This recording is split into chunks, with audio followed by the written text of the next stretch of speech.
السلام علیکم ورحمۃ اللہ وبرکاتہ۔ بسم اللہ والصلاة والسلام علی رسول اللہ نبینا محمد وعلی آلہ واصحابہ ومن والاه، اما بعد۔ آج کی ہماری گفتگو کا آغاز ہو رہا ہے سورۃ الفتح کی آیتوں سے، اور سورۃ الفتح یہ قرآن مجید کی سورہ نمبر 48 ہے۔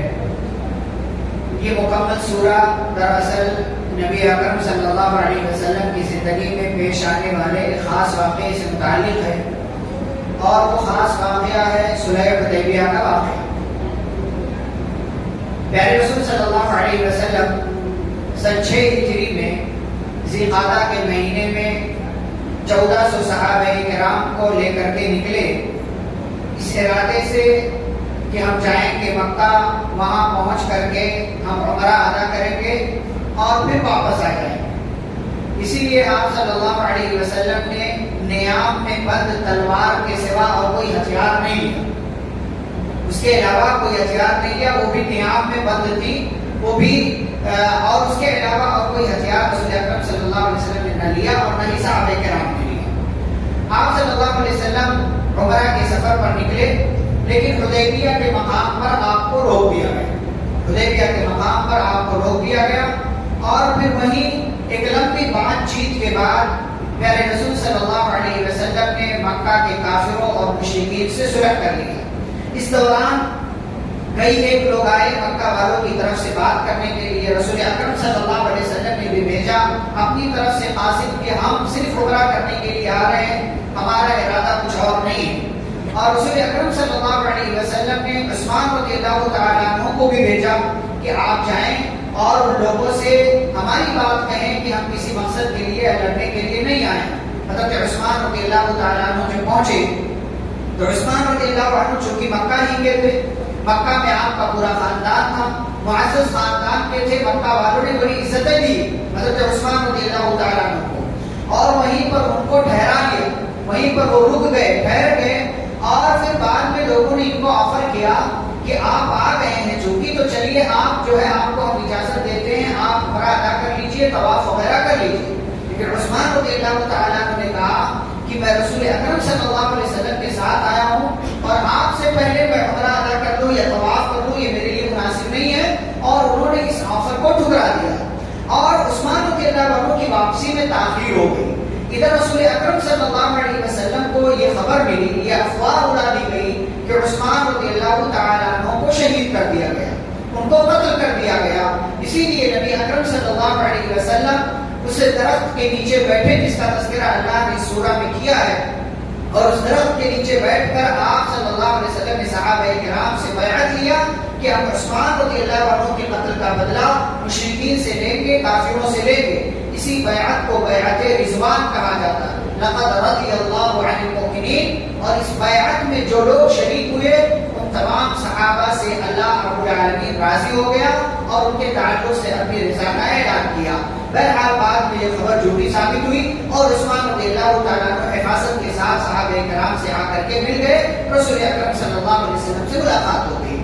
اور پھر ان لوگوں کی طرف سے یعنی کافروں کی طرف سے عروہ بن مسعود ثقفی بھی آئے تھے جو اس وقت مسلمان نہیں تھے، اور جب آ کر کے رسول اکرم صلی اللہ علیہ وسلم سے ملاقات کی، بات چیت ہوئی، اور جب واپس گئے تو انہوں نے مکہ کے کافروں کے سامنے بات رکھی، کہا کہ دیکھو میں بڑے بڑے بادشاہوں کے دربار میں گیا ہوں، میں ایران کے بادشاہ کے دربار میں گیا، روم کے بادشاہ کے دربار میں گیا، حبشہ کے بادشاہ کے دربار میں گیا، لیکن واللہ میں نے وہاں کے بادشاہوں کو کے بارے میں یہ نہیں دیکھا کہ وہاں کے لوگ، وہاں کی رعایا، وہاں کے عوام ان کی اتنی عزت کرتی ہو جتنی عزت محمد کے صحابہ محمد کی کرتے ہیں صلی اللہ علیہ وسلم۔ کہا کیا دیکھا تم، کس بنیاد پر یہ بات کہتے ہو؟ کہنے لگے حضرت عروہ بن مسعود ثقفی رضی اللہ عنہ جو اس وقت مسلمان نہیں تھے، کہنے لگے کہ میں نے دیکھا کہ وہ لوگ جب بات کرتے ہیں تو اپنی آنکھ اپنے نبی سے نہیں ملاتے، اور وہ لوگ جب ان کے نبی وضو کرتے ہیں تو اپنے نبی کے وضو سے بچنے والے پانی، گرنے والے پانی کو زمین پر گرنے نہیں دیتے، ان کے منہ سے نکلنے والے دعاء کو اپنے ہاتھوں پر روک کر اپنے جسموں پر مل لیا کرتے ہیں، اور جب ان کے نبی ان سے بات کرتے ہیں تو وہ سراپا اطاعت گزار بن کر کے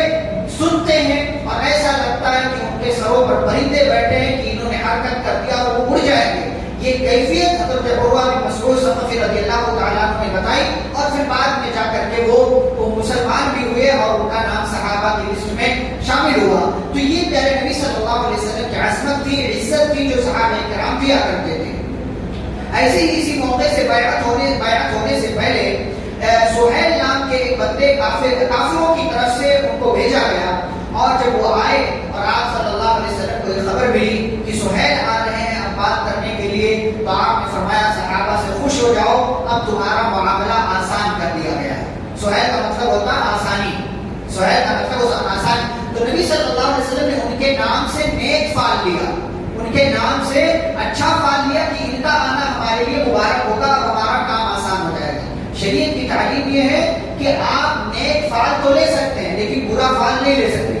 بدشموری جس کو ہم بولتے ہیں، بدشموری نہیں لے سکتے ہیں، خیر شموری آپ لے سکتے ہیں کہ کسی سے اچھا شگون آپ لیں، لیکن اس میں بھی ظاہرت دیکھ کر کے آپ لیں گے، کسی کی ذات کے تعلق سے آپ فیصلہ نہیں کر دیں گے۔ ان کا نام سہیل تھا اور سہل کا مطلب آسانی ہوتی ہے، تو اسے نبی صلی اللہ علیہ وسلم نے ایک جو ہے اچھی چیز لی اور اپنے لیے اسے خوش آئند سمجھا۔ اور پھر جا کر کے مکہ کے کافروں اور نبی اکرم صلی اللہ علیہ وسلم کے مسلمانوں کے درمیان صلح ہوئی، اور اس صلح کی کئی دفعات تھی کہ مسلمان اس سال جائیں گے، اس سال عمرہ نہیں کریں گے، اگلے سال آئیں گے، اور اگلے سال آنے کے بعد 3 دن ٹھہریں گے، 3 دن رکیں گے، اپنے ساتھ ہتھیار نہیں لائیں گے، 3 دن مکہ کے اندر رہیں گے اور اس کے بعد واپس چلے جائیں گے۔ اور مزید یہ شرط مقرر ہوئی کہ ہمارے اور تمہارے درمیان 10 سال تک جنگ بند رہے گی، اور ساتھ ہی ساتھ یہ بات بھی ہوئی کہ مکہ کی طرف سے اگر کوئی مسلمان بن کر کے مدینہ جاتا ہے تو مسلمان اسے واپس کر دیں گے، اور اگر مسلمانوں کی طرف سے کوئی مکہ میں چلا آتا ہے تو مکہ والے اس کو واپس نہیں کریں گے۔ بظاہر اس بیعت کے اندر جو اس صلح کے اندر جو صلح ہوئی، اس صلح میں بظاہر ایسا لگا کہ نبی صلی اللہ علیہ وسلم دب کر کے صلح کر رہے ہیں، اسی لیے بعض صحابہ ناراض بھی تھے، حضرت عمر رضی اللہ تعالیٰ عنہ وغیرہ ناراض بھی تھے کہ نبی ایسا کیسے، آج ہم طاقت میں ہیں، ہم تھوڑے مضبوط ہو گئے، اتنا دب کر کے صلح کرنے کی کیا ضرورت، اتنا دب کر کے صلح کرنے کی کوئی ضرورت نہیں۔ لیکن نبی صلی اللہ علیہ وسلم دور اندیش تھے، آپ عقل و فہم کے مالک تھے، آپ صلی اللہ علیہ وسلم دور دیکھ رہے تھے کہ اس کا نتیجہ آج نہیں تو کل اچھا ضرور آئے گا، اور صلح ہو گئی، صلح کی دفعات اور پوائنٹس لکھے جا چکے، اور مسلمان وہیں سے مدینہ واپس آ گئے، آگے نہیں بڑھے۔ اور پھر اللہ رب العالمین نے قرآن مجید کی یہ سورہ نازل کی، اور سورہ نازل کر کے کہا انا فتحنا لک فتحا مبینا، اے نبی صلی اللہ علیہ وسلم ہم نے آپ کو فتح مبین عطا کیا ہے، واضح کامیابی سے ہم نے آپ کو نوازا ہے۔ اللہ نے اسے فتح مبین کیوں کہا؟ اس لیے کہ اس صلح کی وجہ سے مسلمانوں کے لیے خیر کے، برکت کے، فتح کے، جیت کے دروازے کھلے، 10 سال کے لیے جنگ بند ہو گئی، تو نبی صلی اللہ علیہ وسلم کو کھل کر کے دعوت و تبلیغ کرنے کا موقع ملا۔ اسی لیے آپ نے صلح حدیبیہ کے بعد ہی ایران، روم، حبشہ اور اسی طریقے سے مصر، عمان اور دیگر علاقوں میں خطوط اور لیٹر روانہ کیے، اور ساتھ ہی ساتھ آپ صلی اللہ علیہ وسلم کو کھلے طور سے مدینہ اور اس کے آس پاس کے علاقوں میں جا کر کے دعوت و تبلیغ کرنے کا موقع ملا، اور پھر یہیں سے فتح مکہ کی بنیاد بھی پڑی کہ 10 سال کے لیے جنگ بند کرنے کا اعلان کیا گیا تھا، صلح ہوئی تھی، لیکن پھر مکہ والوں کی طرف سے ہی ایک قبیلے نے غداری کی اور مسلمانوں کے ایک ساتھی، ایک حلیف قبیلے پر حملہ کر دیا۔ اس کے نتیجے میں فتح مکہ ہوئی، مسلمانوں نے 10,000 کا لشکر لے جا کر کے مدینہ پر، مکہ پر حملہ کرنے کا پلان بنایا، اور پھر اس کے بعد اللہ کی مرضی اور اس کے حکم سے مکہ فتح ہو گیا۔ مکہ فتح ہونے کی بنیاد کہاں پڑی؟ اسی صلح حدیبیہ کے موقع سے، اسی لیے اللہ رب العالمین نے صلح حدیبیہ کو فتح مبین کہا ہے، اور اس کی پوری باتیں اللہ رب العالمین نے اس سورہ کے اندر بیان کیا ہے۔ ساتھ ہی ساتھ اللہ رب العالمین نے رسول اکرم صلی اللہ علیہ وسلم کو ایک خواب بھی دکھایا تھا۔ وہ خواب یہ ہے کہ آپ صلی اللہ علیہ وسلم مسجد حرام میں داخل ہو رہے ہیں، امن و امان کے ساتھ داخل ہو رہے ہیں، کسی قسم کی کوئی پابندی نہیں، کوئی چھیڑ خانی نہیں، اور کچھ صحابہ ایسے ہیں جو اپنا حلق کروا رہے ہیں، کچھ ایسے ہیں جو اپنے بال کٹوا رہے ہیں۔ اللہ رب العالمین نے خواب دکھایا، اور یہ خواب کو سچا ہونا تھا، صلح حدیبیہ کے موقع سے روکے گئے، لیکن اگلا سال جب آیا 7 ہجری، وعدے کے مطابق، صلح کے مطابق آپ صلی اللہ علیہ وسلم انہی 1400 صحابہ کو لے کر کے گئے، اور آپ نے عمرہ ادا کیا، 3 دن تک رہے اور اس کے بعد پھر مدینہ آپ واپس آ گئے. تو یہ صلح حدیبیہ ہے اور اس کی مختصر تاریخ ہے. اس سورہ کے آخر میں اللہ رب العالمین نے صحابہ کرام کی فضیلت بیان کی. فرمایا محمد الرسول اللہ، محمد صلی اللہ علیہ وسلم اللہ کے رسول ہیں. والذین معه، اور جو ان کے ساتھ ہیں یعنی صحابہ کرام، اشداء علی الکفار، کافروں پر سخت ہیں. رحماء بینہم، آپس میں نرم ہیں. تراہم رکعا سجدا، ان کی خوبی یہ ہے کہ جب انہیں دیکھو گے عبادت میں مشغول پاؤ گے. اور عبادت کا سب سے اعلیٰ درجہ کیا ہے؟ بندہ جھکے، بندہ سجدے میں چلا جائے. اسی لیے صحابہ کرام کی عبادتوں کا جب تذکرہ کیا تو صرف رکوع اور سجدے کا تذکرہ کیا. فرمایا تراہم رکعا سجدا یبتغون فضلا من اللہ ورضوانا، وہ اللہ کا فضل مانگتے ہیں، اللہ کی خوشی مانگتے ہیں، اسی کو تلاش کرتے ہیں. اس کے بعد فرمایا سیماہم فی وجوہہم من اثر السجود، اور یہ صحابہ نبی کے ساتھی اتنے عظیم ہیں، اتنے نیک ہیں کہ ان کے چہرے سے اندازہ لگا لو گے کہ ہاں بڑے پارسا، بڑے بہترین، بڑے پاک دامن اور بڑے نیک لوگ ہیں. ان کے چہروں سے اندازہ لگا لو گے. اور ان کی یہ مثال تورات میں بھی بیان کی گئی ہے، انجیل میں بھی بیان کی گئی ہے، قرآن میں بھی اللہ نے ان کا تذکرہ کیا. اور یہی وہ جماعت ہے جن سے اللہ نے نیکی کا، مغفرت کا اور بہت بڑے ثواب کا وعدہ کر رکھا ہے. اور صحابہ کرام کی اس سے بڑی فضیلت کیا ہوگی کہ اللہ نے کہا رضی اللہ عنہم ورضوا عنہ، اللہ ان سے راضی اور وہ اللہ سے راضی ہو گئے. ہم اللہ سے راضی ہیں ہمیں معلوم ہے، لیکن اللہ ہم سے راضی ہے کہ نہیں ہے ہمیں نہیں معلوم. لیکن صحابہ کی جماعت وہ جماعت ہے کہ سب کو معلوم ہے کہ صحابہ اللہ سے راضی تھے اور اللہ بھی صحابہ کرام سے راضی تھا. اس کے بعد سورہ نمبر 49 سورۃ الحجرات کا آغاز ہوتا ہے.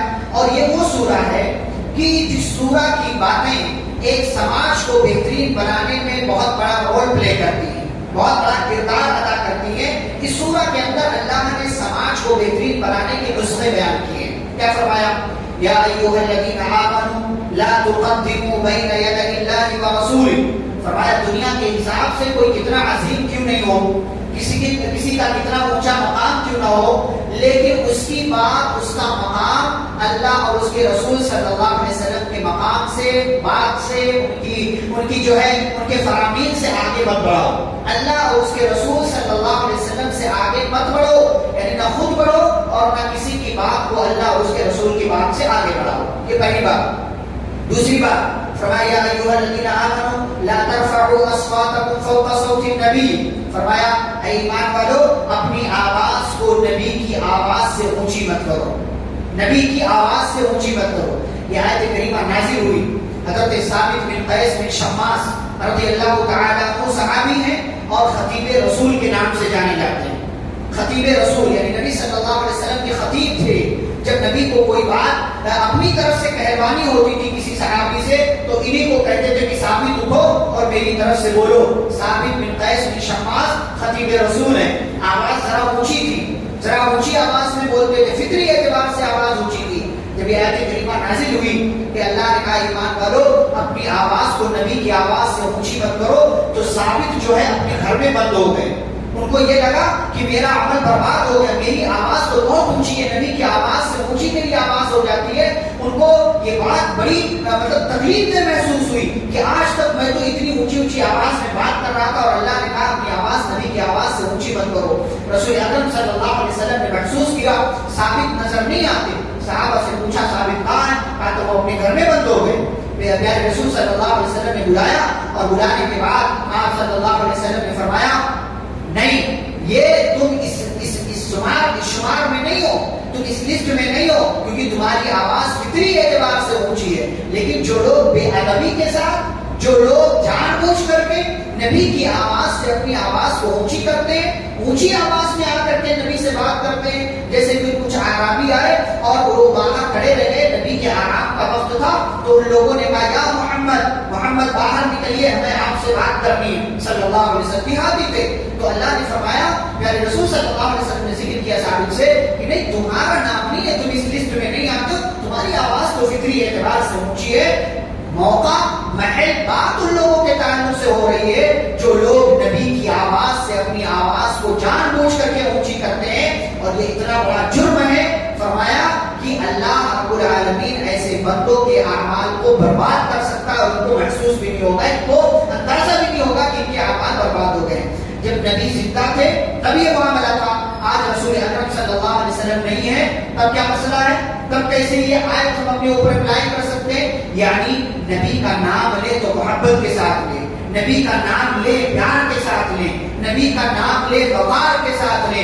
محمد الرسول اللہ صلی اللہ علیہ وسلم، اللہ کے رسول صلی اللہ علیہ وسلم، یہ ادب ہے، یہ محبت ہے، یہ توقیر ہے، یہ عظمت کا پہلو ہے کہ جس ذات کی عزت اللہ کرتا ہو کہ قرآن مجید کے اندر جہاں کہیں بھی اللہ نے اپنے پیارے رسول صلی اللہ علیہ وسلم کا نام لیا، کہیں بھی صرف محمد نہیں کہا، کہیں بھی صرف محمد نہیں کہا، جہاں کہا محمد الرسول اللہ، وما محمد الا رسول، ما كان محمد ابا احد من رجالكم ولكن رسول اللہ۔ اللہ عزت کرتا ہو جس ذات کی، اس ذات کی عزت کرنا تمام مسلمانوں پر واجب ہے اور فرض ہے۔ اس کے بعد اللہ تعالیٰ آگے کہتے ہیں نمبر 3، یا ایھا الذین آمنوا ان جاءکم فاسق بنبأ، ایمان والو اگر تمہارے پاس کوئی ایرا غیرہ فاسق و فاجر خبر لے کر کے آئے فتبینوا، تو اس کی تحقیق کر لو۔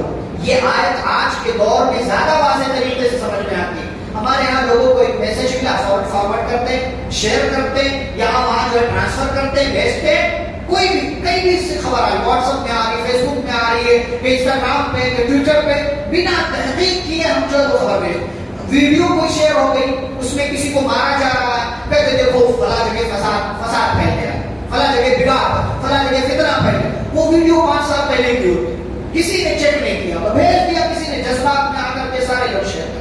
اللہ نے فرمایا جب کوئی اس طریقے کی خبر آئے تو تحقیق کر لو، ورنہ کیا ہوگا جب اس کا رزلٹ بعد میں آئے گا تو خود تمہیں شرمندگی ہوگی۔ فتصبحوا علی ما فعلتم نادمین، تو بعد والی شرمندگی سے بچنے کے لیے اس سے بہتر ہے کہ ابھی تحقیق کر لو، تحقیق کر لو گے تو معلوم ہو جائے گا کہ خبر سچی ہے جھوٹی، سچی ہے تو پھر پھیلاؤ، اور اگر جھوٹی ہے تو پھر اس خبر کو وہیں دبا دو، وہیں بند کر دو، ڈیلیٹ کر دو، تمہیں شیئر کرنے کی ضرورت نہیں ہے۔ اور ساتھ ہی ساتھ اللہ تعالیٰ نے پھر سے صحابہ کرام کا مقام بیان کیا اور ایک اور نصیحت کی، فرمایا وَإِن طَائِفَتَانِ مِنَ الْمُؤْمِنِينَ اقْتَتَلُوا فَأَصْلِحُوا بَيْنَهُمَا۔ مسلمان ایک امت کی طرح، مسلمان ایک جسم کی طرح ہے۔ فرمایا اگر مسلمانوں کے درمیان کسی وجہ سے کوئی لڑائی جھگڑا، کسی طریقے کی بات ہو جاتی ہے، ان بن ہو جاتی ہے، تو فرمایا فَأَصْلِحُوا بَيْنَهُمَا، ان کے درمیان اصلاح کرو، اس جھگڑے کو ختم کراؤ۔ اور دو لوگوں کے یا دو جماعتوں کے درمیان جھگڑے کو ختم کرانا اتنی بڑی بات ہے، اس کے لیے جھوٹ بولنے کی بھی اجازت ہے۔ دو لوگوں کے درمیان، دو لوگوں کے جھگڑے کو ختم کرانے کے لیے اگر جھوٹ بھی بولنا پڑے تو فرمایا جھوٹ کی اجازت ہے۔ الاصلاح بین الناس، دو لوگوں کے درمیان آپ جھوٹ بول سکتے ہیں، دو لوگوں کے درمیان کسی وجہ سے اختلاف چل رہا، کسی وجہ سے اختلاف چل رہا، آپ کو پتا چلا تو آپ جھوٹ بول سکتے ہیں کہ ارے آپ کیوں ناراض ہیں اس سے، وہ تو آپ کی تعریف کرتا ہے، حالانکہ نہیں کرتا، نہیں کرتا، آپ بول سکتے ہیں آپ کی تعریف کرتا، آپ کے بارے میں ایسی اور ایسی اچھی بات کرتا ہے، بلا وجہ آپ ناراض، دوسرے والے کے سامنے جا کر کے بھی آپ جھوٹ بول سکتے ہیں، لیکن ایک دائرے میں رہ کر کے حکمت کے ساتھ، تو دوسرے والے سے بھی آپ جا کر کے جھوٹ بول سکتے ہیں۔ یہ اتنی اہم اور اتنی اہم چیز ہے اور اتنا اہم کام ہے کہ آپ اس کے لیے جھوٹ بول سکتے ہیں۔ اس لیے اللہ نے کہا دو لوگوں کے درمیان اختلاف ہو جائے تو کیا کرو، اصلاح کرو۔ فَإِنْ فَاءَ فَأَصْلِحُوا بَيْنَهُمَا بِالْعَدْلِ وَأَقْسِطُوا، ہمارے یہاں معاملہ الگ ہے، دو لوگوں کے درمیان اختلاف ہو گیا تو بجائے اس کے کہ اختلاف کی اس کھائی کو بانٹے ہم اور اس میں اس آگ میں تیل ڈالنے کا، گھی ڈالنے کا کام کرتے ہیں، غلط بات ہے۔ فرمایا انما المؤمنون اخوہ، تمام مسلمان آپس میں بھائی بھائی ہیں۔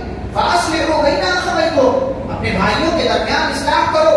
واتقوا اللہ، اور اللہ سے ڈرو۔ کیوں جھگڑے کے معاملات میں اللہ سے ڈرو؟ کیوں؟ اس لیے کہ کہیں ایسا نہ ہو کہ تمہیں کچھ اور کہنا تھا تم کچھ اور کہہ دو جان بوجھ کر کے، یا لڑائی کی آگ کو مزید بڑھاؤ، تو یہ غلط بات ہوگی۔ لڑائی جھگڑا یہ کوئی اچھی چیز نہیں ہے، لیکن اگر انسان ہونے کے ناطے دو لوگوں کے درمیان لڑائی ہو جاتی ہے تو فرمایا کہ اس کے اندر تقوی اختیار کرو اور تقوی کے سہارے ان دونوں کے درمیان اصلاح کرو۔ تمہارا فائدہ کیا ہوگا؟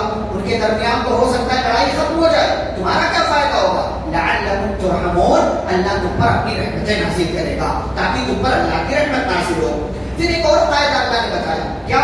یا ایھا الذین آمنوا لا یسخر قوم من قوم عسى، فرمایا کوئی بھی مرد کسی مرد کا مذاق نہ اڑائے، کوئی مرد کسی مرد کا مذاق نہ اڑائے۔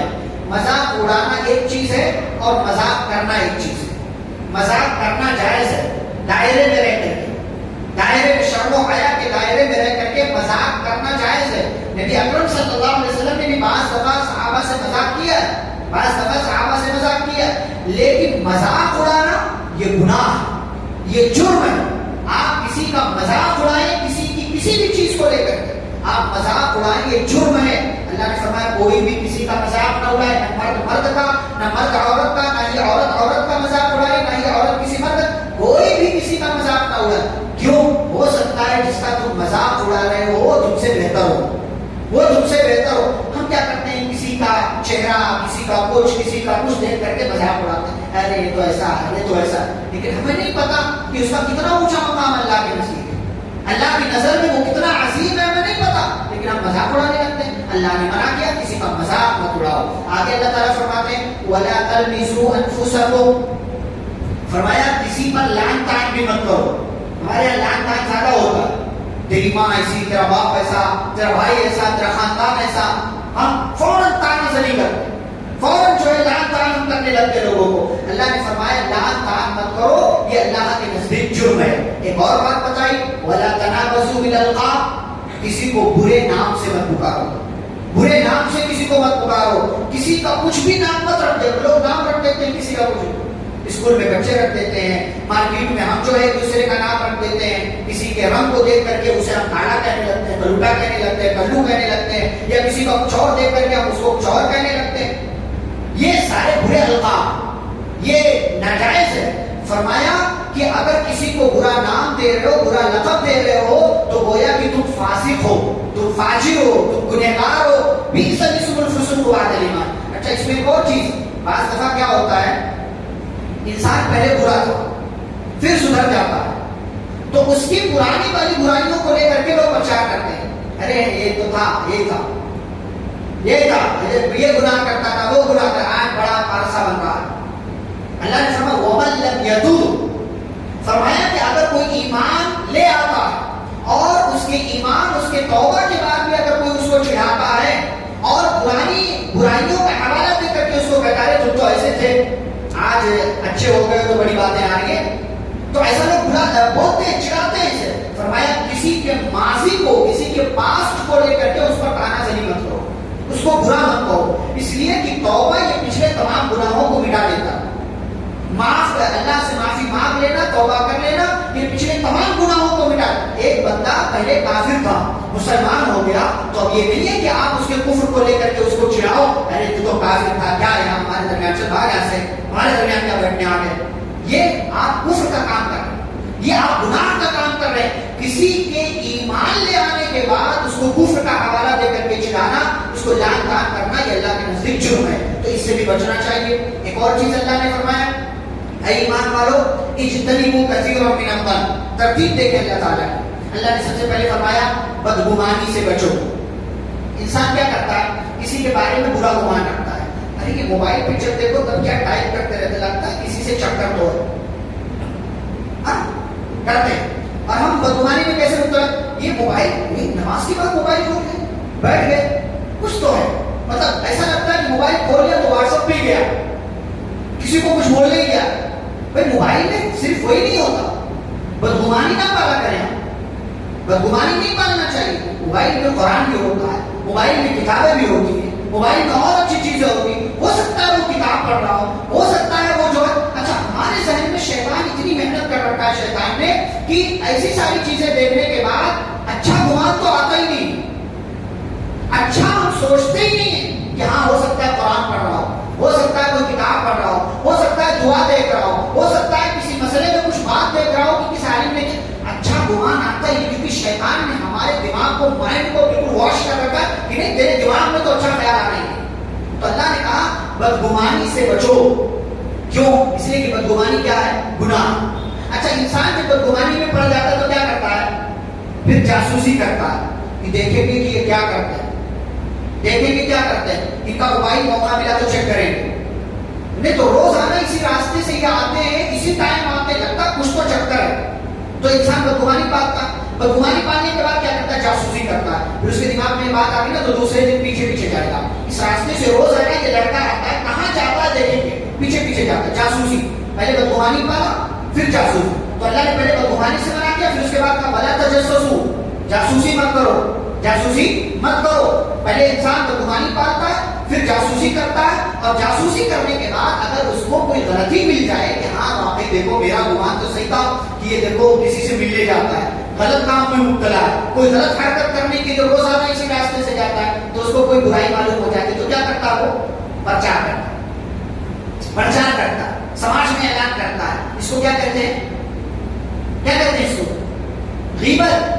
ولا یغتب بعضکم بعضا. اللہ نے اسٹیپ بائی اسٹیپ ساری چیزیں بیان کیا. فرمایا بدگمانی سے بچو، بدگمانی اگر مبتلا ہو گئے ہو تو پھر جاسوسی نہ کرو، جاسوسی اگر کر رہے ہو سب حرام ہے. لیکن اگر انسان ہونے کے ناطے تم سے غلطی ہو گئی، کوئی غلطی معلوم پڑ گئی، کوئی گناہ معلوم پڑ گیا سامنے والے بندے کا، تو اب کیا کرو؟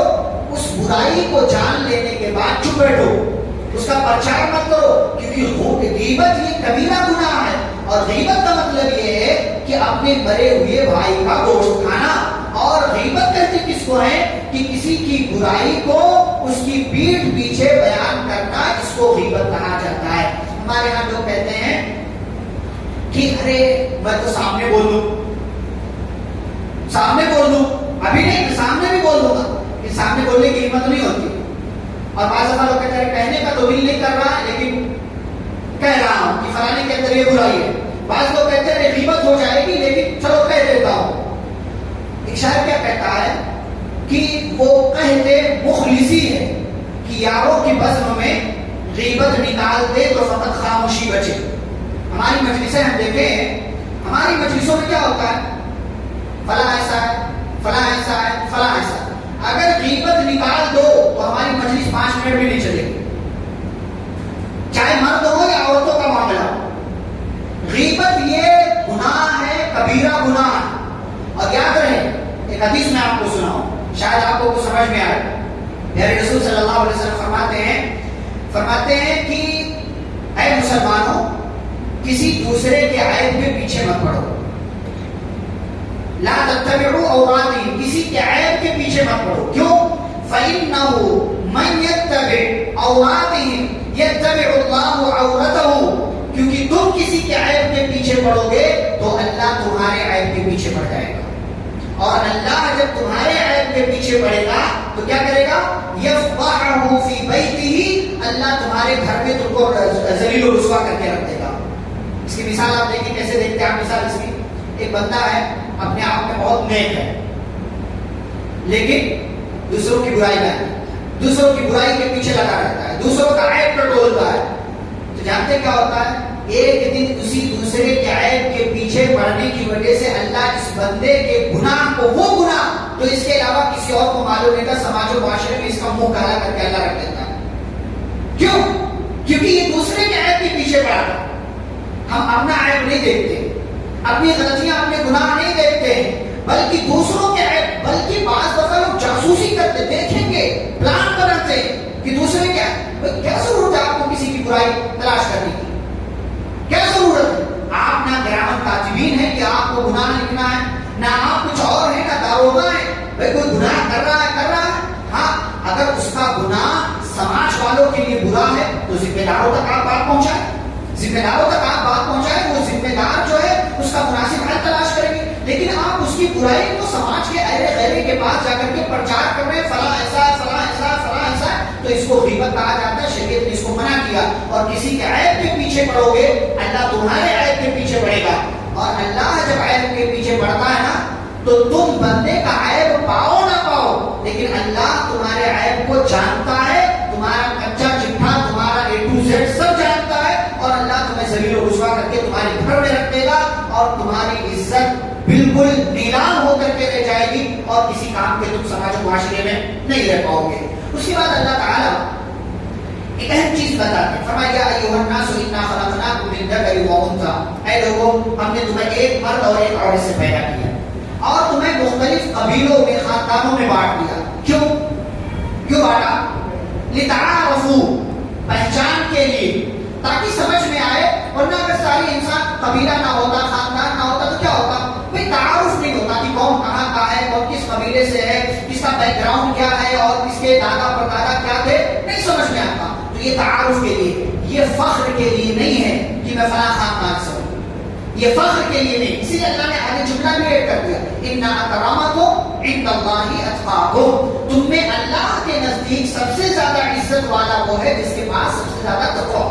اور نبی اکرم صلی اللہ علیہ وسلم نے حجۃ الوداع کے موقع سے یہی اعلان کیا تھا کہ کسی عربی کو کسی عجمی پر، کسی گورے کو کسی کالے پر کوئی فضیلت کسی کو کسی پر نہیں ہے الا بالتقویٰ، سوائے تقویٰ. جس کا تقویٰ، جس کا نیک عمل جتنا زیادہ ہوگا وہ اتنا ہی زیادہ اللہ کے نزدیک عزت والا ہے.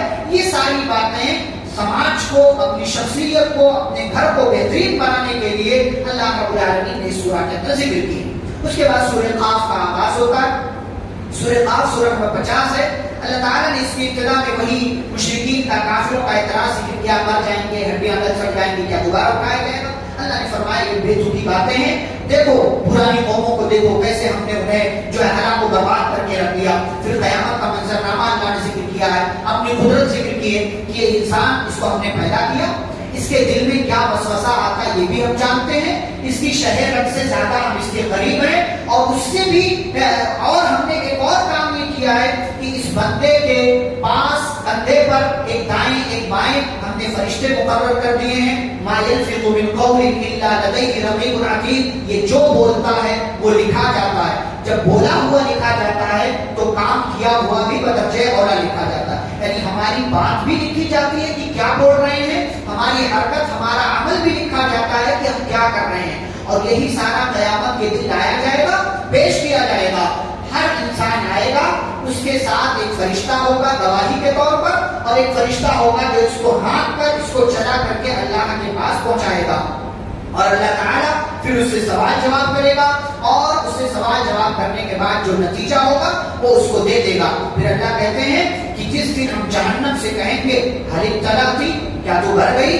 جہنم کہے گی ہل من مزید، یا کچھ اور لوگ ہیں، کچھ اور لوگ ہیں جو میرے اندر آ سکیں، سما سکیں. اللہ رب العالمین اپنا پیر جہنم کے اندر رکھ دیں گے اور جہنم کہے گی قط قط، بس بس، اے اللہ بس ہوا، اب مزید کی ضرورت نہیں ہے. اور پھر اللہ نے جنتیوں کا تذکرہ کیا. اللہ تعالیٰ اپنا پیر رکھے گا، کیسے رکھے گا اللہ عالم، اس کی کیا کیفیت ہے اس کے پیچھے میں پڑھنے کی ضرورت نہیں ہے. پھر جنتیوں کا تذکرہ کیا کہ جنت کو بھر دیا جائے گا کس سے؟ متقیوں سے. متقیوں سے بھر دیا جائے گا، جنت میں ڈال دیے جائیں گے. تو ان سے کہا جائے گا سلامتی کے ساتھ داخل ہو جاؤ، ادخلوها بسلام، سلامتی کے ساتھ داخل ہو جاؤ، ہمیشہ یہاں رہو. لہم فیہا ما یشاؤون ولدینا مزید، لہم ما یشاؤون فیہا ولدینا مزید، جو چاہیں گے وہ ملے گا اور اللہ اپنی طرف سے مزید عطا کرے گا. اچھا، اس سورہ کے اخیر میں اللہ تعالیٰ نے کہا اگر جہنم سے بچنا ہے، جنت میں جانا ہے تو کیا کرو؟ فذکر بالقرآن من یخاف وعید، قرآن کے ذریعے لوگوں کو نصیحت کرو. ہو سکتا ہے کوئی ڈر جائے، ہو سکتا ہے کوئی سنبھل جائے، ہو سکتا ہے کوئی اپنے آپ کو جہنم سے بچا کر جنت میں داخلہ کروا لے. اس کے بعد سورۃ الذاریات کا آغاز ہوتا ہے. چھوٹی چھوٹی صورتیں ادھر. سورۃ الذاریات کی ابتدا میں بھی اللہ رب العالمین نے اپنی قدرت ذکر کیا ہے، آسمان کی پیدائش ذکر کی ہے، پھر جنت اور جہنم کا تذکرہ کیا ہے. اور ایک بات اللہ تعالیٰ یہاں فرماتے ہیں وَفِي السَّمَاءِ رِزْقُكُمْ وَمَا تُوعَدُونَ، کہ آسمان میں تمہاری روزی موجود ہے اور وہ چیز موجود ہے جس کا تم سے وعدہ کیا گیا ہے. آسمان سے ہماری روزی آتی ہے. کل میں نے ذکر کیا تھا کہ جب ایک مومن بندہ مرتا ہے تو آسمان روتا ہے اس کے مرنے پر. کیوں؟ کیونکہ آسمان سے اس کی جو روزی آ رہی تھی وہ روزی کا دروازہ بند ہو جاتا ہے، تو اس سے آسمان کو تکلیف ہوتی، وہ روتا ہے. تو یہاں پر اللہ تعالیٰ نے کہا کہ آسمان میں تمہاری روزی موجود ہے، اور اللہ نے یہ بھی کہا فَوَرَبِّ السَّمَاءِ وَالْأَرْضِ، آسمان اور زمین کے رب کی قسم. اللہ اپنی قسم کھا کر کے کہہ رہا اِنَّهُ لَحَقٌّ، یہ بات ایسے ہی سچی ہے. یعنی آسمان میں تمہاری روزی ہے اور وہ چیز ہے جس کا تم سے وعدہ کیا گیا ہے، یعنی جنت یا جہنم. تو فرمایا آسمان میں وہ چیز بھی موجود ہے جس کا تم سے وعدہ کیا گیا ہے، اور یہ بات ایسی ہی سچی ہے کہ جیسے تم بولتے ہو اور تمہارے بولنے میں تمہیں شک نہیں ہوتا ہے. یہ یقینی بات ہے، جیسے میں ابھی بول رہا ہوں آپ سن رہے ہیں، اس میں کوئی شک نہیں ہے. ایسے ہی آسمان میں ہماری روزی موجود ہے، کوئی شک نہیں ہے. ایسے آسمان میں اللہ نے جو جو ہم سے وعدہ کیا وہ موجود ہے، اس میں کوئی شک نہیں ہے۔ پھر ابراہیم علیہ السلام کے پاس آنے والے مہمان فرشتوں کا اللہ نے ذکر کیا ہے کہ کیسے انہوں نے ملاقات کی، ان کی مہمان نوازی کی، انہوں نے خوشخبری سنائی۔ پھر لوط علیہ السلام کے پاس گئے، پھر نوح علیہ السلام وغیرہ کا، یہ سارے نبیوں کا تذکرہ اللہ نے کیا۔ پھر آگے اللہ کہتے ہیں ہم نے آسمان کو پیدا کیا، زمین کو پیدا کیا، لہٰذا لوگو ففروا الی اللہ، اللہ کی طرف بھاگو، اللہ کی طرف بھاگو۔ اچھا قرآن میں دیکھیں آپ، جہاں جنت کا تذکرہ اللہ نے کیا ہے، جہاں مغفرت کا تذکرہ کیا ہے، اور جہاں اللہ نے اپنی ذات کا تذکرہ کیا ہے، وہاں اللہ کیا کہتے ہیں؟ فاستبقوا الخیرات، نیکی میں آگے بڑھو۔ وہاں اللہ تعالیٰ کہتے ہیں ففروا الی اللہ، بھاگو اللہ کی طرف۔ وہاں اللہ کہتے ہیں وسارعوا الی مغفرہ، اللہ کی مغفرت حاصل کرنے کے لیے بھاگو۔ وہاں اللہ کہتے ہیں سابقوا الی مغفرۃ من ربکم، اپنے رب کی مغفرت اور جنت حاصل کرنے کے لیے مقابلہ کرو، مسابقہ کرو، ایک دوسرے سے آگے بڑھو۔ لیکن بات جب اللہ تعالیٰ نے زمین کی تو کہا فمشوا فی مناکبہا، چلو زمین میں، زمین میں چلو، یعنی روزی روٹی کمانے کے لیے جا رہے ہو تو چلو، لیکن جو اس سے زیادہ اچھی چیز ہے اس کے لیے اللہ نے کیا لفظ استعمال کیا؟ بھاگو، دوڑو، مسابقہ کرو، مقابلہ کرو، ایک دوسرے سے آگے بڑھو۔ یہ دونوں میں اللہ نے فرق کے لیے، تاکہ انسان اسی حساب سے، اسی دماغ سے کام کرے کہ دنیا کی حقیقت بس اتنی ہی ہے کہ چل کر کے جاؤ روزی مل جائے، اور آخرت کی حقیقت ایسی ہی ہے کہ اس کو حاصل کرنے کے لیے بھاگو، دوڑو اور مسابقہ کرو۔ جیسے مسابقہ اور کمپٹیشن ہوتا ہے تو ہر کوئی فرسٹ اور ونر بننے کے لیے ٹرائی کرتا ہے، کوشش کرتا ہے، ایسے ہی اللہ کی جنت، اللہ کی مغفرت اور اللہ کے پاس جانے کے لیے، اللہ رب العالمین کی مغفرت حاصل کرنے کے لیے بھاگو، دوڑو اور ایک دوسرے سے مسابقہ کرو تاکہ وہ چیز تمہیں مل جائے۔ پھر اللہ نے دنیاوی زندگی کا مقصد بیان کیا، وَمَا خَلَقْتُ الْجِنَّ وَالْإِنسَ إِلَّا لِيَعْبُدُونَ، بار بار یہ آیت آپ سنتے ہیں کہ میں نے جناتوں کو اور انسانوں کو صرف اپنی عبادت کے لیے پیدا کیا۔ اللہ تعالیٰ نے جناتوں اور انسانوں کو اپنی عبادت کے لیے پیدا کیا ہے، لہٰذا ہم انسان ہیں، ہمیں اپنی زندگی کے مقصد کو کبھی بھی نہیں بھولنا چاہیے، کبھی بھی اس کو فراموش نہیں کرنا چاہیے۔ عبادت ہماری زندگی کا مقصد ہے، اس مقصد کو لے کر کے چلیں۔ اگر آپ مقصد سے غافل ہو گئے تو آپ سے زیادہ بے وقوف، احمق اور پاگل انسان کوئی اور نہیں ہوگا۔ پھر سورۃ الطور کا آغاز ہوتا ہے۔ طور آپ جانتے ہیں پہاڑ کو بولتے ہیں، اور طور بھی پہاڑ کو بولتے ہیں، جبل بھی پہاڑ کو بولتے ہیں۔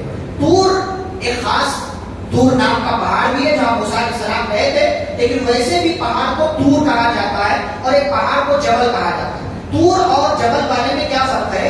طور اس پہاڑ کو بولتے ہیں کہ جہاں پر پیڑ پودے اور درخت وغیرہ ہوں، اور جبل اس پہاڑ کو بولتے ہیں کہ جہاں پیڑ پودے وغیرہ نہ ہو یا بہت کم ہو تو اس کو جبل کہا جاتا ہے۔ دونوں میں فرق ہے۔ اللہ رب العالمین نے اس سورہ کے شروع میں 5 چیزوں کی قسم کھا کر کے کہا ان عذاب ربک لواقع، آپ کے رب کا عذاب آ کر کے رہے گا۔ 5 چیزوں کی کیا کیا قسم کھائی؟ والطور، اللہ نے طور کی قسم کھائی، وکتاب مستور، کتاب کی قسم کھائی۔ اس کے بعد بیت المعمور، اللہ نے بیت معمور کی یعنی آسمان میں جو خانہ کعبہ کہیں آپ اس کو، آسمان میں جو گھر ہے اللہ کا، اس کی قسم کھائی۔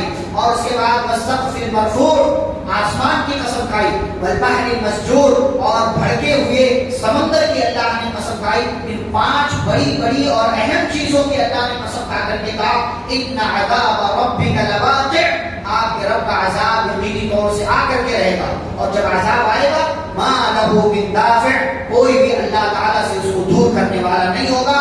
دور کیسے یہ عذاب ہوگا؟ جس کے پاس ایمان ہوگا، جس کے پاس نیکیاں ہوں گی، اس سے یہ عذاب دور کر لیا جائے گا۔ پھر ایسے ہی جنتیوں کا، متقیوں کا اللہ نے ذکر کیا، جہنمیوں کا ذکر کیا، اور پیارے نبی صلی اللہ علیہ وسلم کی طرف سے دفاع کرتے ہوئے اللہ نے کہا، مکہ والے نبی کو کیا کیا کہتے تھے؟ مجنون، ساحر، شاعر، کاہن، مختلف ناموں سے پکارتے، یہاں تک کہ پیارے نبی صلی اللہ علیہ وسلم کا کیا نام تھا؟ محمد۔ وہ لوگ محمد کے بجائے مزمم کہتے تھے۔ محمد کا مطلب کیا ہوتا ہے؟ جس کی تعریف کی جائے، جس کی زیادہ سے زیادہ تعریف کی جائے اس کو محمد کہتے ہیں، اور مزمم کا مطلب جس کی زیادہ سے زیادہ برائی بیان کی جائے۔ تو مکہ والے محمد کے بجائے مزمم کہتے تھے، اور ابو لہب کی بیوی کہتی تھی مزمم عاصینا، یہ محمد نہیں، یہ مزمم ہے، ہم اس کی نافرمانی کرتے ہیں۔ تو صحابہ کہتے تھے اللہ کے نبی یہ لوگ آپ کو محمد کے بجائے مزمم کہتے ہیں۔ تو نبی کہتے تھے نہیں مجھے تھوڑی کہتے یہ مسلمان، میرا نام تو محمد ہے یا کسی اور کو کہتے ہوں گے. اللہ تعالیٰ نے آپ کی طرف سے ڈیفنس کیا اور فرمایا فذکر، اے نبی آپ نصیحت کیجیے، آپ اپنا کام کیجیے. فما انت بنعمت ربک بکاہن ولا مجنون، نہ آپ کاہن ہیں، نہ آپ جو ہے مجنون ہیں، نہ آپ شاعر ہیں. قل تربصوا، اگر یہ ایمان نہیں لا رہے تو ان سے کہو انتظار کرو، بہت جلد میرا رب تمہارے اوپر عذاب لے کر کے آئے گا. اور اگر انہیں قرآن کے بارے میں شک ہے فلیأتوا بحدیث مثلہ ان کانوا صادقین، تو ان سے کہہ دیجیے اگر یہ سچے ہیں تو کوئی ایک آیت لا کر کے قرآن جیسی پیش کر دیں اگر اپنے دعوے میں سچے ہیں، بلکہ یہ جھوٹے ہیں. اور اللہ نے کہا ان کو ڈھیل دے دو اور بہت جلد ہم ان کو عذاب میں ڈالنے والے ہیں. اور اے نبی آپ ان کی باتوں سے پریشان نہ ہو، آپ ان کی باتوں پر صبر کریں، آپ ہماری نگرانی میں ہیں. بس ایک کام کریں آپ کہ آپ صبح شام رات کے وقت اللہ کی تسبیح بیان کریں. وَمِنَ اللَّيْلِ فَسَبِّحُهُ وَإِدْبَارَ النُّجُومِ، اللہ کی تسبیح بیان کریں صبح کے وقت بھی اور شام کے وقت بھی. پھر سورۃ النجم کا آغاز ہوتا ہے، سورہ نمبر 53. نجم کا مطلب ستارہ، اسٹار.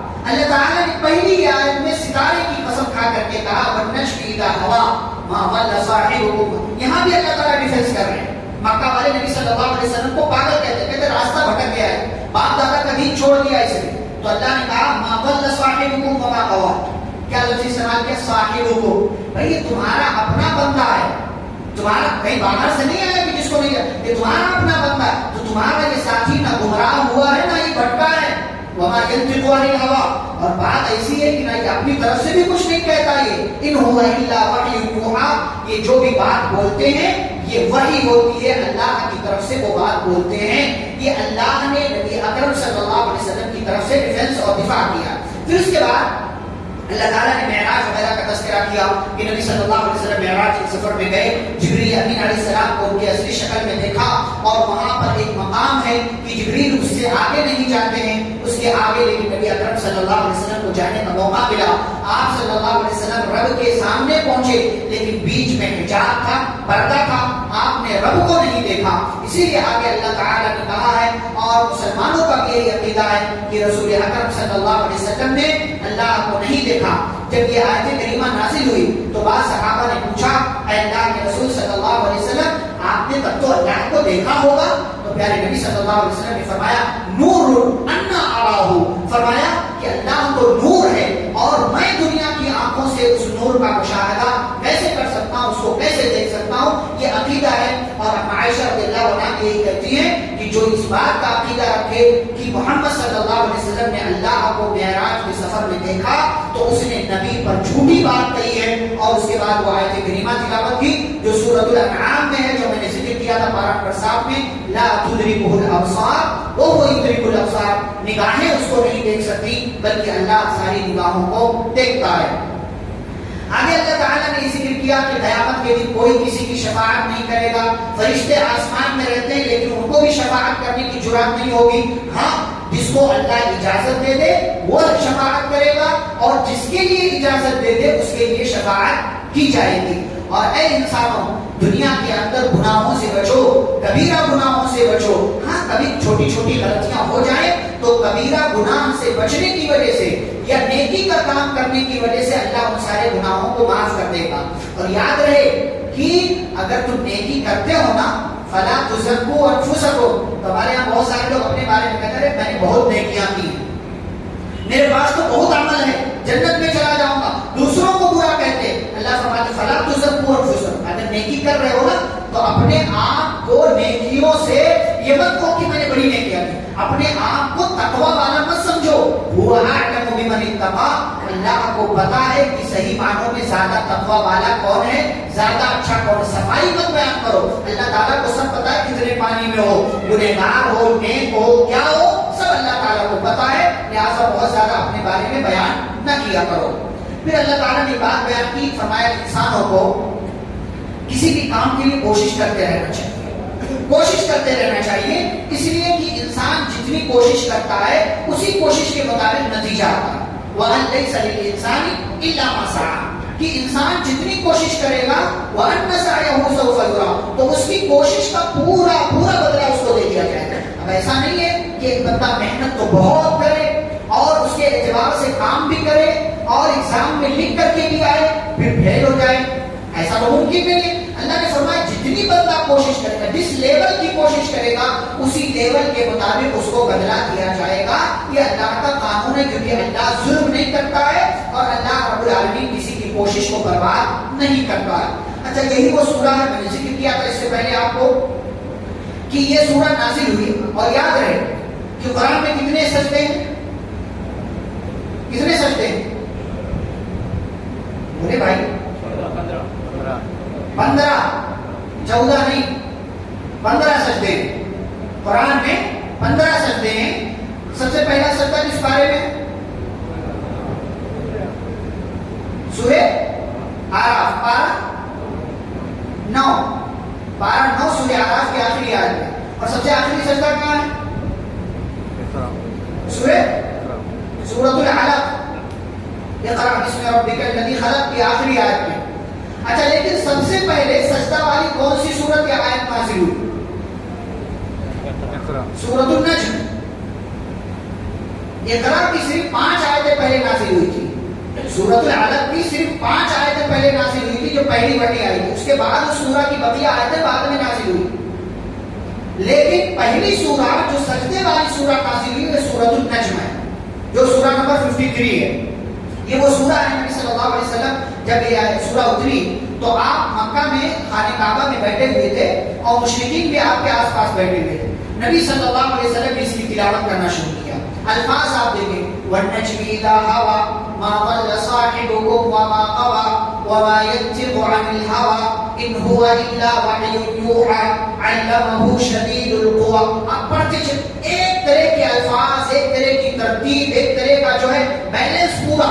آپ کو اگر عربی آتی ہو نا، پڑھنے والا کوئی پڑھ رہا ہو، آپ سنتے جائیں، آپ گویا کہ مدہوش ہوتے چلے جائیں، مسرور ہو جائیں، گویا کہ آپ پر جادو کیا جا رہا. نبی پڑھنے لگے، ایک تو نبی کی آواز، اوپر سے قرآن کی آیتیں، اور پھر تیسرے یہ کہ مشرکین عربی جاننے والے. نبی پڑھنے لگے، نبی کی آواز نکلی، مشرکین کے کانوں تک پڑی، تمام مشرکین خاموش ہو گئے، سب نے کان لگا کر کے سننا شروع کر دیا. اور نبی پڑھتے جا رہے، پڑھتے جا رہے، پڑھتے جا رہے، آخری آیات تک پہنچے. وَتَضْحَكُونَ وَلَا تَبْكُونَ وَأَنْتُمْ سَامِدُونَ فَاسْجُدُوا لِلَّهِ وَاعْبُدُوا. لوگوں اللہ کے لیے سجدہ کرو، اللہ کی عبادت کرو. نبی سجدے میں گئے، پیچھے سارے کے سارے مشرکین جو خانہ کعبہ میں موجود تھے سب کے سب سجدے میں چلے. یہ اثر، یہ تاثیر ہے قرآن مجید کی، یہ تاثیر ہے قرآن. اور سارے کے سارے جب سجدے میں گئے، ہوش نہیں تھا، اس لیے کہ پورے مسرور ہو چکے تھے قرآن کی تاثیر سے. اور جب سارا معاملہ ختم ہوا اور دیگر کافروں کو معلوم پڑا کہ ارے آج تو ہمارے ساتھیوں نے نبی کے محمد کے ساتھ سجدہ کر لیا صلی اللہ علیہ وسلم، تو سارے لوگوں نے لعنت ملامت کرنا شروع کر. تم لوگوں نے سجدہ کیا؟ ذرا بھی دھیان نہیں دیا تم لوگوں، ہمارے ساتھ تھے تم. تو ان لوگوں نے صفائی کرنا شروع کر دیا، نہیں ہم تو بس ایسے ہی کہتے یہ کیا تھا وہ کیا تھا. تو یہ وہ سورہ ہے جو سب سے پہلے سجدے والی سورہ نازل ہوئی اور پھر نبی صلی اللہ علیہ وسلم نے پڑھا اور تمام مشرکین نے سجدہ کیا. آپ دیکھیں مشرکین کیسے مسرور ہوئی، کب مسرور ہوئے؟ جب ان کو عربی آئی، وہ قرآن سے جڑے، قرآن کو سنا. ہمیں بھی قرآن سننا چاہیے، قرآن سمجھنے کی کوشش کرنا چاہیے، تب جا کر کے اس کا اثر ہماری زندگی میں. ورنہ صرف رکھ دینے سے قرآن کے اثر اور قرآن کا اثر اور قرآن کی برکتیں ہماری زندگی میں نہیں آئیں. آج کی مجلس کی آخری سورہ سورۃ القمر. قمر کا مطلب چاند، قمر کا مطلب چاند. پہلی رات کا چاند ہو تو اس کو ہلال کہتے ہیں. کیا کہتے ہیں؟ ہلال. یعنی جیسے ابھی عید کا چاند نکلے گا، پہلی رات پہلا دن، اس کو ہلال کہتے ہیں. اور جب چاند مکمل ہو جائے تو اس کو کیا بولتے ہیں؟ بدر. کیا بولتے ہیں؟ بدر. اسی سے وہ والی جو ہے والی نظم ہے نا، بولتے جب نبی مدینہ پہنچے تو لڑکیوں نے استقبال کیا، کیا کہا کر کے؟ طلع البدر علینا. حالانکہ وہ روایت صحیح، طلع البدر علینا، آج ہمارے پاس چاند آ گیا، آج ہمارے پاس چاند آ گیا. تو مکمل چاند 14ویں رات کا جو مکمل چاند ہوتا ہے اس کو بدر کہتے ہیں. اور ویسے قمر، ویسے چاند کو کیا کہتے ہیں؟ قمر کہتے ہیں. ویسے کوئی بھی چاند ہو، چاہے آج کا ہو، کل کا ہو، پرسوں کا ہو، 28ویں کا ہو، 20ویں کا ہو، جو بھی ہو اس کو کیا بولتے ہیں؟ قمر بولتے ہیں. جو چاند ہے اس کو عربی میں قمر بولا جاتا ہے. تو اس کے اندر اللہ نے چاند کا تذکرہ کیا ہے. اور چاند کا تذکرہ کس لحاظ سے کیا ہے؟ نبی صلی اللہ علیہ وسلم کے معجزے کے حوالے سے، معجزے کے حوالے، چاند کے دو ٹکڑے ہوئے، دو ٹکڑے ہوئے۔ یہ کب کا واقعہ ہے؟ مکہ کے اندر نبوت کا 8واں سال تھا۔ عبداللہ بن مسعود، حذیفہ بن یمان اور اسی طریقے سے حضرت علی رضی اللہ تعالیٰ اور دیگر صحابہ یہ سب موجود تھے۔ ابو جہل نے اور دیگر کفار مکہ نے کہا کہ اگر آپ نبی ہیں تو آپ بھی چاند کے دو ٹکڑے کر دیں۔ اللہ کے حکم سے معجزہ ہوا، نبی نے اشارہ کیا، چاند کے دو ٹکڑے ہو گئے۔ ایک ٹکڑا صحابہ کہتے ہیں ہم نے دیکھا جبل ابو قبیس کی طرف، اور ایک ٹکڑا جبل قیقعان یا اس کا اور کوئی نام ہے اس پہاڑ کی طرف گیا، یعنی چاند بیچ میں تھا، ایک پہاڑ ادھر ہے ایک پہاڑ ادھر ہے، ان دونوں کے درمیان میں چاند کا ٹکڑا ہوا تو ایک ٹکڑا ادھر گیا ایک ٹکڑا ادھر گیا۔ کہتے ہم نے اپنی آنکھوں سے دیکھا اس کو، مشرکین نے بھی اپنی آنکھوں سے دیکھا، لیکن وَإِن يَرَوْا آيَةً يُعْرِضُوا، تو جب یہ معجزہ دیکھا منہ موڑ گئے، نہیں رے وَيَقُولُ سِحْرٌ مُسْتَمِرٌ، کہتے تو جادو کے بل پر نے کیا، وَكَذَّبُوا، جھٹلا دیا، وَاتَّبَعُوا أَهْوَاءَهُمْ، اور اپنی خواہش پر چلنے لگے، اپنی بات نہیں تو بس ایسے ہو گیا، اپنی آنکھوں سے دیکھا لیکن نہیں مانا۔ اللہ کیا کہتے ہیں؟ اقتربت الساعة وانشق القمر، قیامت قریب آ گئی اور چاند ٹکڑوں میں ہو گیا، چاند کے دو ٹکڑے ہو گئے۔ اس سے کیا پتا چلا؟ ایک تو قیامت قریب آ رہی ہے اور دوسرے قیامت کی قربت کی ایک نشانی ہے کہ چاند کے دو ٹکڑے ہو گئے۔ اور آج سائنس اس بات کو مانتی ہے کہ چاند کسی نہ کسی موقع سے ٹکڑے ہوا ہے، سائنس نے اس بات کو ثابت کیا، لیکن اس کے ثابت کرنے کے لیے وہ کچھ اور جو ہے اپنی تھیوری پیش کرتی کہ ایسا ہوا تھا ویسا ہوا تھا، نہیں ہوتا ہے جو بھی کہتی ہو، لیکن سائنس بھی اس کو مانتی ہے۔ ہمارا کیا عقیدہ ہے؟ قرآن کیا کہتا ہے؟ معجزہ ہوا، ایک بڑا معجزہ ہوا، اللہ کے حکم سے نبی صلی اللہ علیہ وسلم نے اشارہ کیا اور چاند کے دو ٹکڑے ہو گئے۔ اپنی آنکھوں سے اتنا بڑا معجزہ دیکھنے کے باوجود مکہ کے مشرکین ایمان نہیں لائے، تو اللہ نے کہا چھوڑیے، جیسے یہ ایمان نہیں لائے نا تو اس سے پہلے بہت سے لوگ آئے گئے، نوح کی قوم آئی اور ہود کی قوم آئی، صالح کی قوم آئی اور اسی موسیٰ علیہ السلام کی قوم آئی اور لوط علیہ السلام، یہ ساری قومیں آئیں اور سب نے کیا کیا؟ کذبت، اللہ نے سب کے بارے میں کہا اس قوم نے جھٹلایا، اس قوم نے جھٹلایا، اس قوم نے جھٹلایا۔ ہم نے کیا کیا؟ ہم نے عذاب نازل کیا، اور جب عذاب نازل کیا تو ہم نے کیا کہا؟ فَكَيْفَ كَانَ عَذَابِي وَنُذُرِ، تم نے جھٹلایا، ہم نے عذاب دیا، تو اب دیکھو ہمارا عذاب کیسا تھا اور تمہارا نہ ڈرنا کیسا تھا۔ یہ اللہ نے بیلنس کر کے بات ہر قوم کے تعلق سے بیان۔ اچھا، اسی ضمن میں قرآن میں چونکہ ساری قوموں کے واقعات اللہ بیان کر رہے ہیں تو کیا کہتے ہیں؟ وَلَقَدْ يَسَّرْنَا الْقُرْآنَ لِلذِّكْرِ فَهَلْ مِن مُدَّكِرٍ، ہم نے قرآن کو آسان بنایا ہے۔ قرآن عمومی طور سے آسان ہے، اس کی بعض باتیں ہو سکتا ہے سمجھنے کے اعتبار سے مشکل ہو، لیکن ہر ایک کے لیے مشکل ہو نہیں۔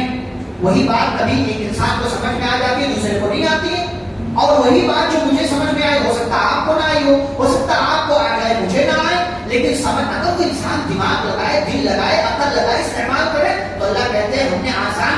فَهَلْ مِن مُدَّكِرٍ، ہے کوئی نصیحت حاصل کرنے والا؟ لیکن ٹکڑوں میں بانٹ دینا کہ علماء سمجھ سکتے ہیں، عوام نہیں سمجھ سکتی ہے، دور رہو ورنہ گمراہ۔ قرآن پڑھنے سے کوئی گمراہ ہوگا؟ قرآن پڑھنے سے کوئی بھٹکے گا؟ یہ تمہارے مسلکوں کا، فرقوں کا مسئلہ ہے، اپنی تمہاری دماغ بند ہونے کا مسئلہ ہے، اس لیے تم قرآن سے لوگوں کو دور رکھو، ورنہ قرآن یہ اعلان کرتا ہے، اللہ یہ اعلان کرتا ہے ہم نے قرآن کو آسان بنایا۔ فَهَلْ مِن مُدَّكِرٍ، ہے کوئی نصیحت حاصل کرنے والا؟ صرف ایک بار نہیں کہا، اللہ نے 4 بار یہ آیت دہرائی ہے یہاں پر کہ ہم نے قرآن کو آسان بنایا، اور پھر ان ساری بری قوموں کا تذکرہ کیا۔ ساتھ ہی ساتھ اخیر میں اللہ نے بیان کیا سورہ میں اِنَّا كُلَّ شَيْءٍ خَلَقْنَاهُ بِقَدَرٍ، ہم نے ہر چیز کو ایک اندازے کے تحت پیدا کیا ہے اور ہر چیز ہماری نگاہ میں ہے۔ کوئی بھی چیز ایک لمحے کے لیے یعنی 0.00001% سیکنڈ، یہ سیکنڈ 0.001 سیکنڈ بھی کوئی ایک چیز ہماری نظروں سے، ہمارے علم سے اوجھل نہیں ہو سکتی۔ ساری چیزوں کو ہم دیکھ رہے ہیں، ساری چیزوں کا ہم مشاہدہ کر رہے ہیں۔ یہاں پر سورۃ القمر مکمل ہوتی ہے، اس کے بعد کل انشاءاللہ سورۃ الرحمن سے آگے دیگر جو صورتیں ہیں، سورۃ الرحمن، واقعہ، حدید اور پھر 28ویں پاری کی صورتیں انشاءاللہ کل ان ساری صورتوں کے تعلق سے باتیں ہوں گی۔ اللہ رب العزت سے دعا ہے اللہ ہم سبھی کو اپنے ایمان اور عقیدے کی حفاظت کرنے، بدعات، خرافات اور شرک سے دور رہنے کے اللہ توفیق عطا فرمائے۔ آمین۔ صلی اللہ علیہ نبی کریم۔ سبحانک اللہم و بحمدک، اشہد ان لا الہ الا انت، استغفرک و اتوب الیک۔ السلام علیکم ورحمۃ اللہ وبرکاتہ۔